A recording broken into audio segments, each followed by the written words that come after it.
This is a local red sandstone reclaimed. Its sandstone is sedimentary. Layers of sand, effectively, mainly quartz and feldspar, also known as aronite. I would normally wear a mask carving sandstone, but I want to be able to speak. So what I do is I will spray the stone to keep the dust from rising, makes it easier to work and talk. So, chisel. This is a 1.5 pound chisel, and I hold it like that because it gives me greater control. I have a loose grip on the chisel. This is a tungsten tipped chisel, so it's nice and sharp. And I'll start with the high point, nose. And I look at the stone and I think, where's the face going to go? I don't plan where it goes. It happens. So let's make the first mark.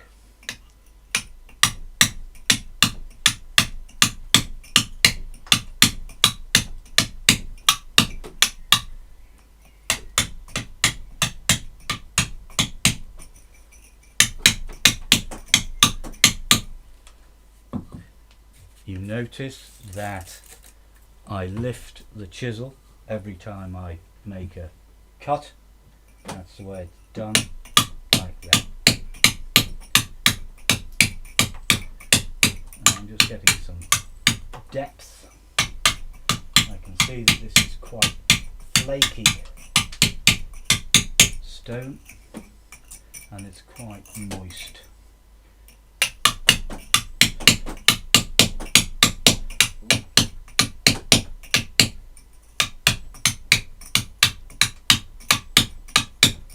Just getting depth, really, just following the line of the nose. You'll see how there's no dust, it's wet, so there's no chance of me breathing that.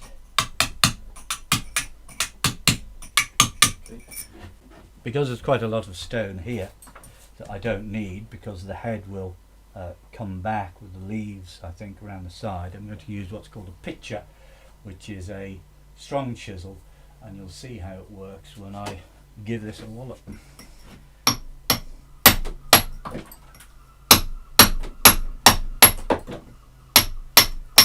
So it takes it off in a nice flat line and takes the weight of the stone away, so really it's roughing out.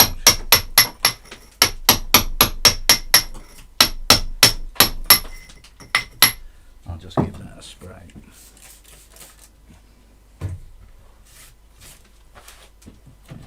Then gives me room to work again on getting the angle of the nose. I'm beginning to think, right, well, the eyes might actually run off.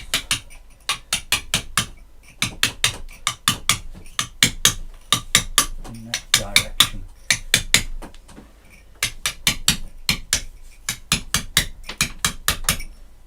And you can see the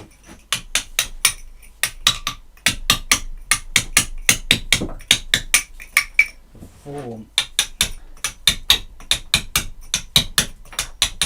of the face taking shape.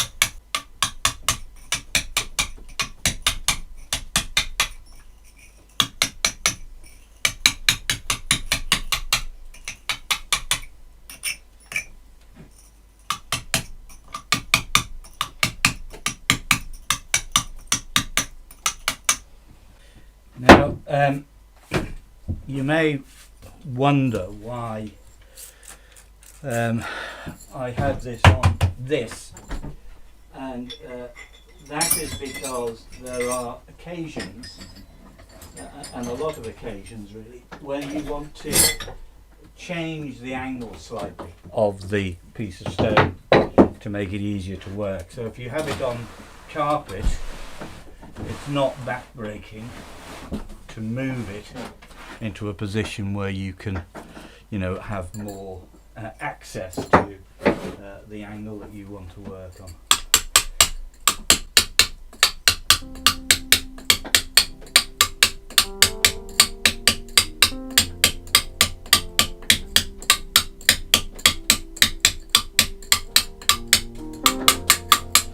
And you might say to yourself, well, that looks a bit odd, but if you consider the shape of the beard, if you have the nose and then the moustache and then the beard round and down, and then it's coming to me now that this green man will have perhaps holly leaves, berries around the top and surrounding onto his cheeks, because that looks like a nice shape for that.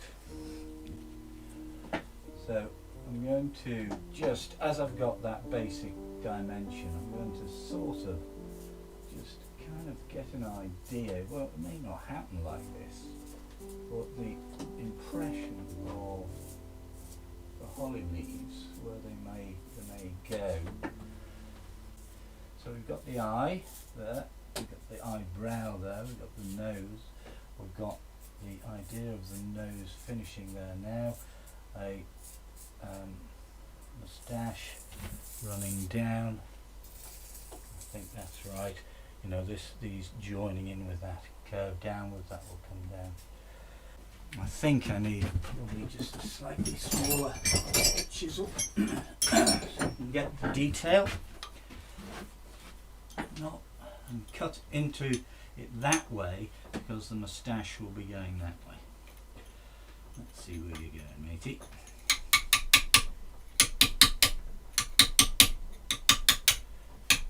Very flaky, but don't worry about that. Sort that out. When you're doing it, you're thinking, you've got to be intuitive, and you're thinking, well, you know, what happens here? What happens there? Sometimes you don't get it right. You often find that using reclaimed stone, you know, the surface is weakened by time because it's been worked before. But that's, you know, really, if you want to dig new things out of the earth, you leave them where they are. Use stuff that is already been taken out. So I'll just get my brush, that, give it a bit of a spray.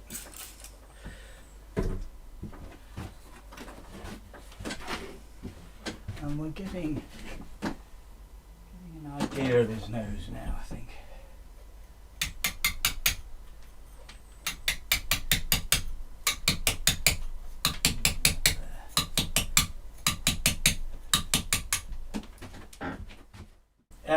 It's a slightly different technique with the chisel that I'm using here, because I'm taking a flowing form. So I'm not cutting like that. I'm kind of drawing with the chisel, which is lots of quick strikes, and guiding the chisel as we go along.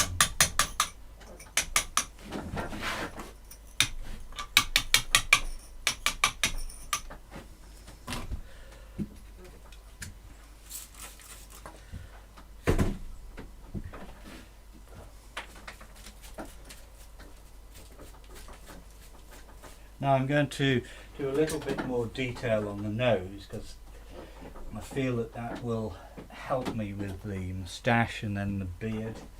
So I'll use a finer chisel to do that. It gives me more, if I can find it. Yep. Yep.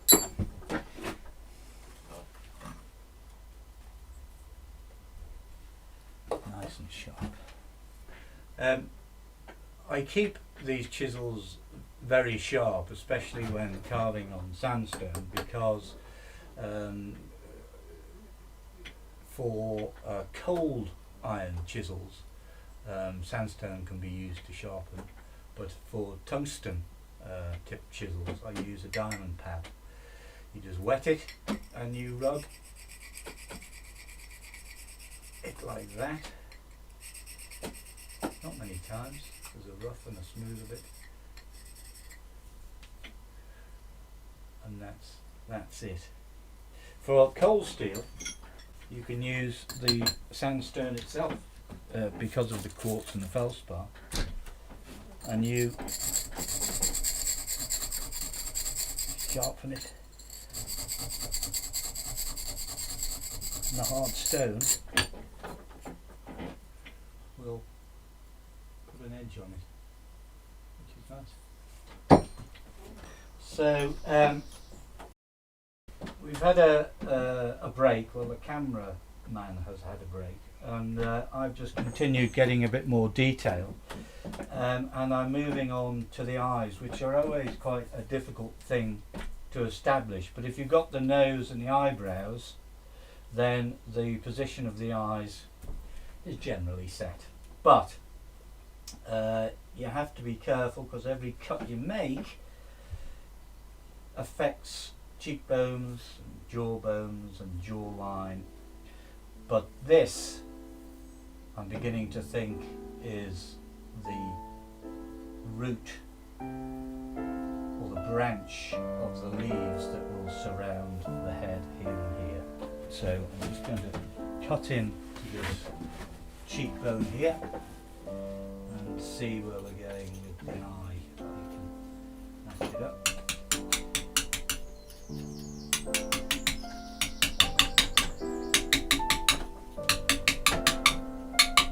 Because eyes are important, you know, to shift it round, so I'm working in the right angle, so I can see the face and try and get everything right.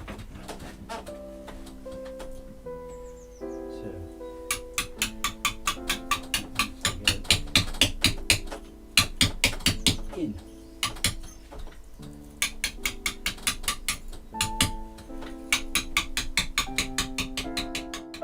So we've got the roots coming from the eyebrow, and the eyebrow is there, so it's coming off like a natural thing. So we can have a split, and this way a split like a bush would split, and would move.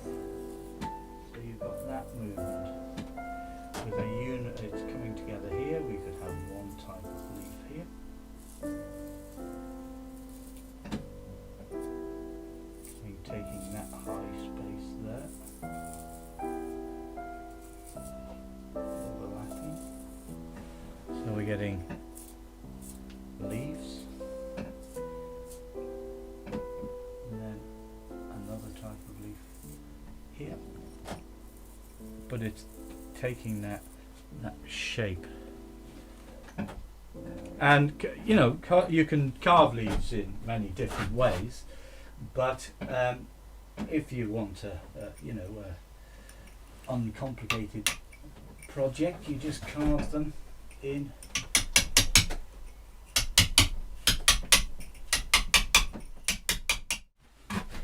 Again, it's getting that. See, there we have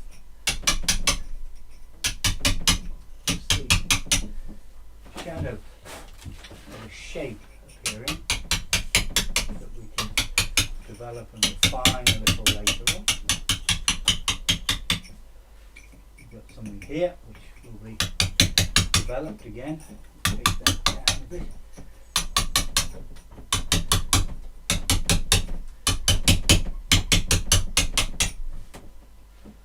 We're getting the shape the leaf.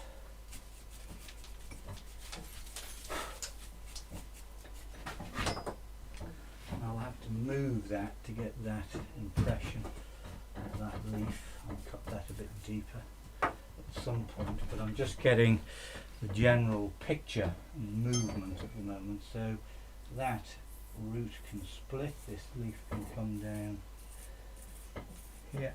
Let's make it a holly leaf. Again, apologies to botanists.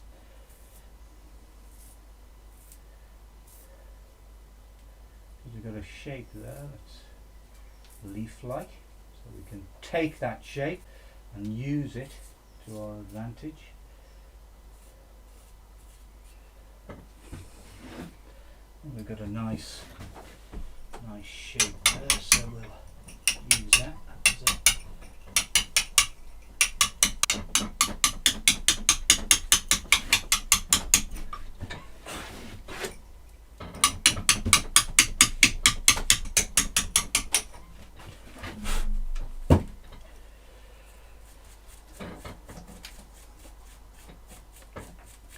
So we're just getting the impression of leaves and movement and growth.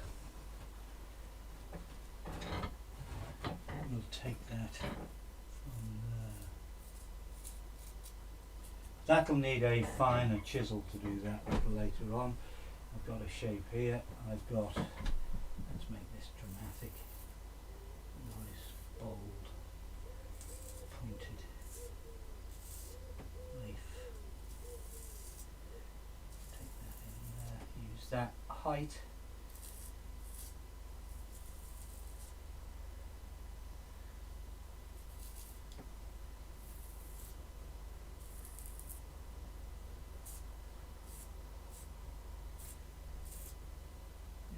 Dramatic. So using the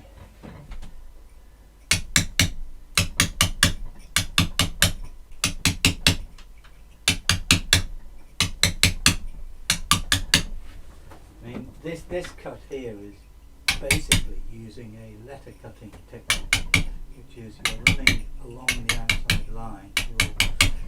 Your chisel is at 45 degrees. You're making these indentations, but you're getting a very flat or a flatter edge.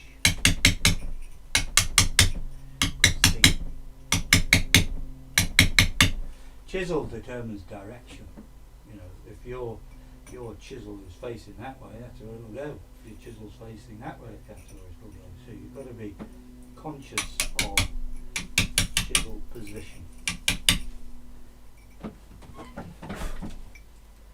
Right, I'm going to carry on now and make some progress, and then we'll come back to it a little later. I'm going to use it's called a scutch or a claw chisel, and it has a number of points, and you can use it in a number of ways, either to texture something, or you know, if you want to flatten something and make it more uniform, then you use this chisel, and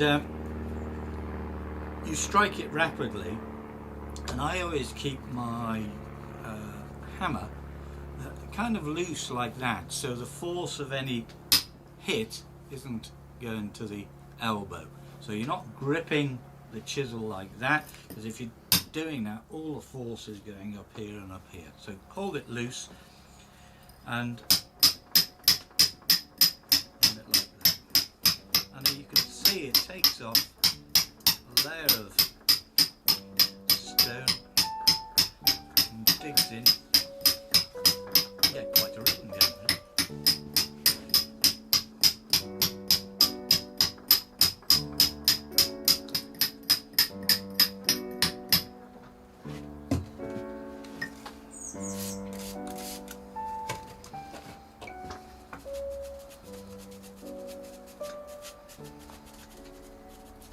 So you're getting that nice curve. You've got the nose, the lip, and then the beard coming through. And I'll move on, I think, and start carving the beard, which my approach, because it's a cartoonish, bold kind of look, you know, just take the lines down either side, so you've got the flow of the beard, but you don't have to follow the lines, but they will create a pattern that is the one that I want. So let's have a look at that. So I always start at the bottom and work up, but it doesn't matter.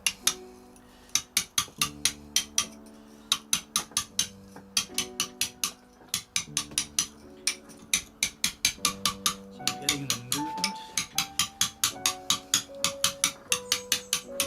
coming up to the chin.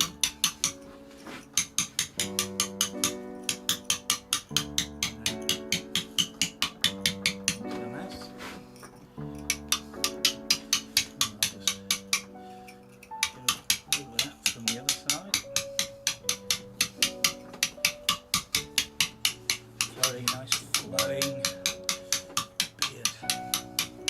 So we've got that shape developing, and we'll follow that shape with the other strands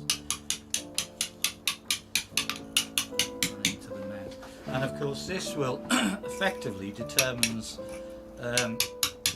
whether this green man is happy, sad or contemplative, because the shape of the mouth is determined by how those strands of beard meet together.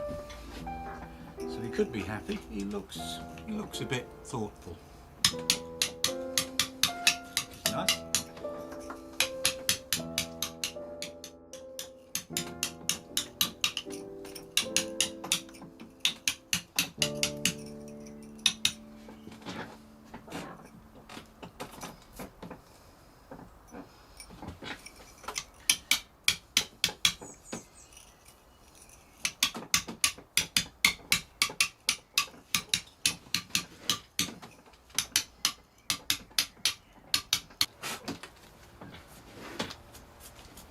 So again, very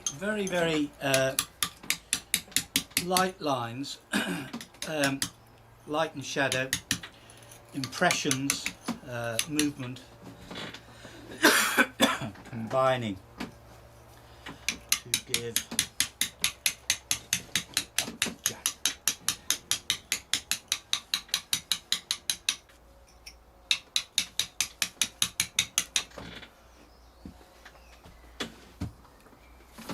we'll work on his moustache this side, which is an impressive moustache, I have to say.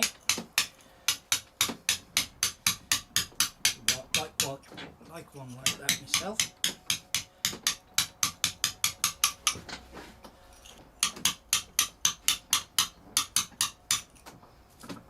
Don't worry about that. It's come off. It just means it wasn't meant to be there in the first place. And again, like that. Plenty of stone to work with, plenty of room, confidence. It's his moustache, that's how he wants it to look. But let's smooth that off a bit. Get a nice flow.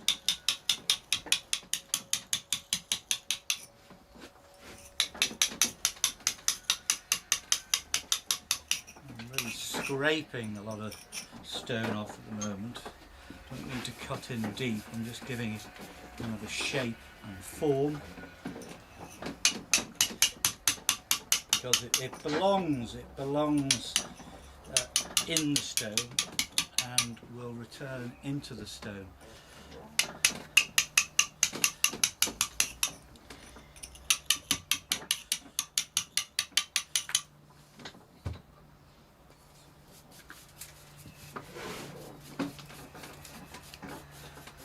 I'm going to turn him round now, so he twists around like that, so I can just work on the form of the other side of his moustache. thin that out.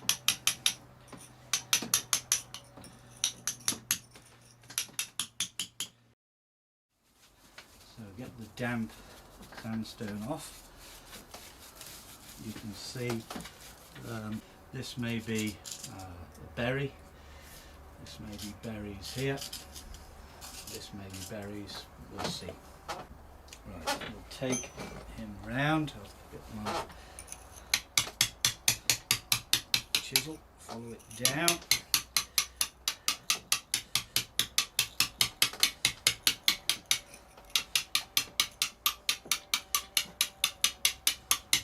Follow the pattern.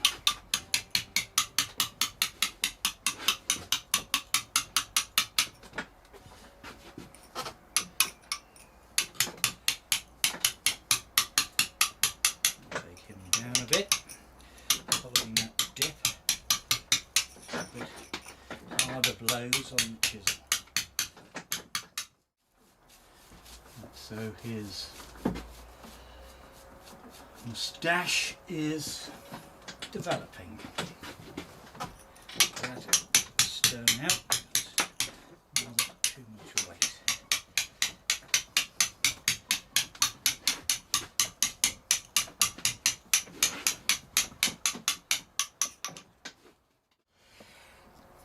If you're cutting into stone, this is what it's not a, you get a V. Your starting point is always much thinner than your finishing point. So if you're doing something and you want it to end in a fine point, then consider which way you approach the stone. So if you want this end to be thin and get wider, then the natural effect is to start at the thin point and work through.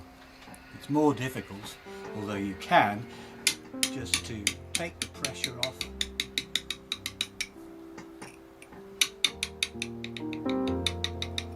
and you get a point, but it doesn't always work.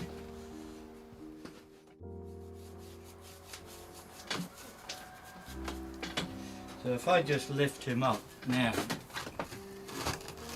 you can see he's developing a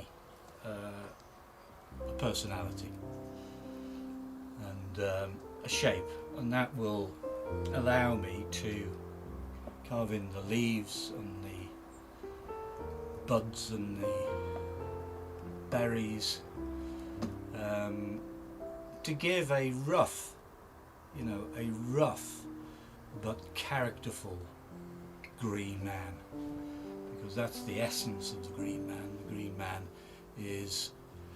was a symbol of fertility and growth and regrowth, and is widely used in buildings, castles, cathedrals from 12th, 13th century and before, all over Europe.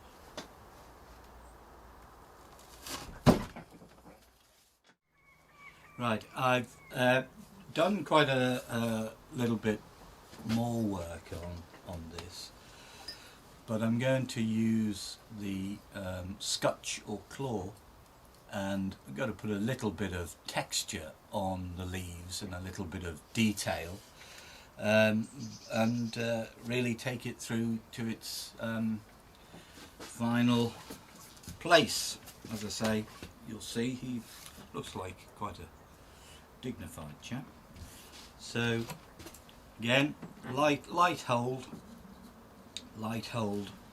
and bounce. Now you might ship.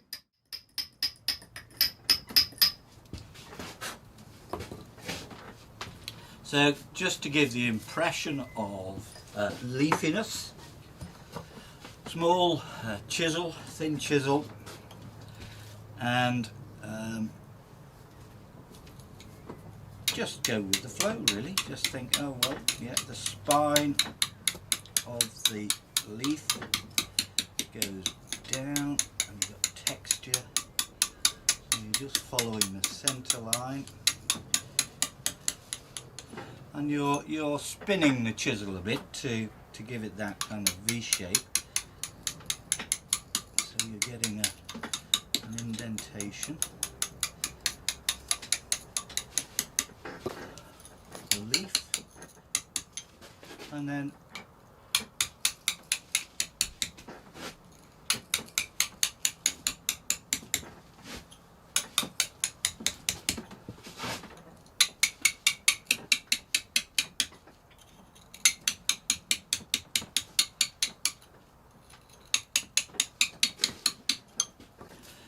I think what I'll do is I'll just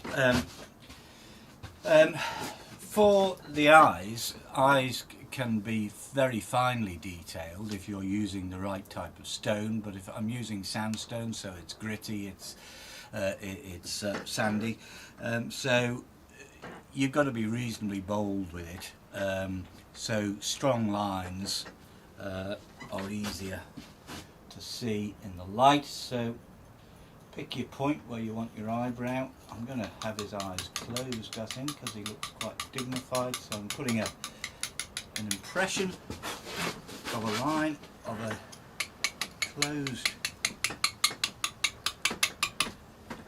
eyelid. That looks quite nice. Quite contemplative.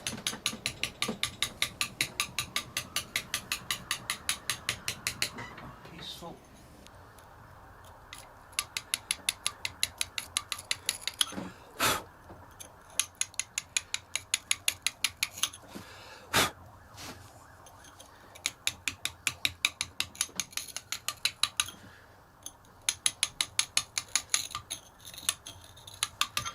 Part of working with stone is obviously safety. Safety is very important. Never lift anything that you really can't manage. You've got to look after your back. You've got to look after all of you really. But you can move heavy stone on your own by balancing the weight and moving the stone with the weight. Now what I'm going to do now, you won't see it, but I will push this platform around, slide it onto the ground, put the stone on a trolley and put it where it belongs. But first I'll give them a quick wash.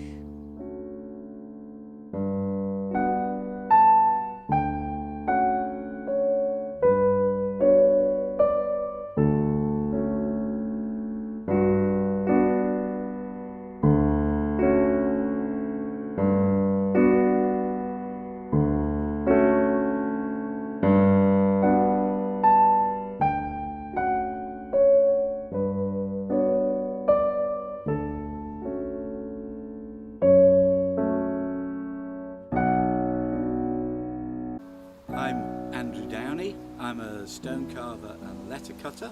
I'm based at John O'Grady's Salvage and Stone in Barnston on the beautiful Wirral.